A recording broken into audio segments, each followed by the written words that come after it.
এতদিন তো এত রকমের ডালনা খেয়েছো, তো চলো দেখে নেওয়া যাক আজ আমার বানানো পনিরের ডালনার রেসিপি। প্রথমে একটা কড়াইতে একটুখানি তেল গরম করে তার মধ্যে টমেটো, একটু নুন ও পরিমাণ মতো কাজু বাদাম নিয়ে সেটা ভালো করে ভেজে নিতে হবে। আর সেটা ঠান্ডা হলে মিক্সিতে পেস্ট বানিয়ে নিতে হবে। এরপর কড়াইতে তেল গরম করে তার মধ্যে গোটা জিরে ও একদম কুচি করে রাখা পেঁয়াজ কুচি দিয়ে ভালো করে ভাজতে হবে। সেটা লাল লাল হয়ে গেলে তার মধ্যে লঙ্কা কুচি দিয়ে দিতে হবে।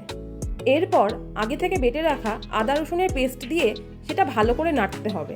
টমেটো ও কাজু বাদাম বাটাটা দিতে হবে এবং একদম লো ফ্লেমেই কিছুক্ষণ নাড়াচাড়া করার পরে দিয়ে দিতে হবে টক দই। এভাবেই আস্তে আস্তে মশলাটাকে কষিয়ে তার মধ্যে দিয়ে দিলাম একটুখানি লঙ্কা গুঁড়ো, স্বাদ মতো নুন ও একটুখানি হলুদ। এরপর দিয়ে দেব পনিরগুলো, আর এই পনিরগুলো আমারই বানানো বাড়িতেই। আর পনিরগুলো খুবই নরম হয়েছে, তাই আমি ভাবলাম এই পনিরগুলো তরকারিতে দিলে সেগুলো গোটা গোটা ঠিক থাকবে না, কিন্তু এই নরম পনিরটা যদি আমি তরকারিতে দেওয়ার পরে হালকা হালকা ভেঙে যায় তাহলে এটা একটা অন্যরকম খেতে লাগবে, তাই এটার নামটাও দিয়ে দিলাম একটু অন্য রকমের। তারপর এর মধ্যে কিছুটা ফ্রোজেন মটরশুঁটি দিয়ে ভালো করে নেড়েচেড়ে জল ঢেলে দিলাম এবং তারপর ফুটতে দিলাম।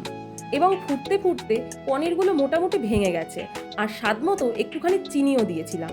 এরপর রান্না শেষে কাসুরি মেথি গরম করে সেটা হাতে পিষে ছড়িয়ে দিলাম তরকারিতে, আর একটু দিলাম গরম মশলা। তো তাতেই রেডি আমার রেসিপি ছানার ডালনা। একদম অন্যরকম একটা রেসিপি, তো আমি ভাবিনি যে খেতে এত সুন্দর হবে। আমার তো খুব ভালো লেগেছে, আর পনির খেতে আমার খুব ভালোই লাগে, তার সঙ্গে যদি এমন একটা তরকারি হয়, তো তোমরাও একদিন ট্রাই করতে পারো।